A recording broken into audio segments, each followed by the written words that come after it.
Sekelompok pemulung tertangkap kamera pengawas mengambil pendingin air kondisioner, AC, di depan rumah warga.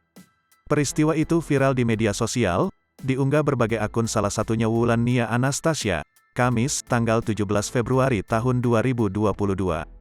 Nampak dalam video, menunjukkan rekaman CCTV yang keterangan waktunya tertulis pada Rabu, tanggal 16 Februari tahun 2022. Awalnya datang seorang pemulung yang masuk dalam sebuah rumah dengan pagar terbuka lebar. Di depan rumah tersebut juga ada sebuah mobil terparkir. Si pemulung itu fokus pada sebuah kardus yang disimpan di depan pintu. Ia lalu membuka kardus tersebut dan masih berisikan AC baru. Tak berselang lama, sejumlah teman-teman pemulungnya pun berdatangan. Mereka mengambil pipa dari AC tersebut. Nampak beberapa saat mereka juga memantau lokasi, lalu memastikan kondisi aman. Hingga akhirnya, dua di antara pemulung itu saling mengangkut AC tersebut dan dibawa pergi.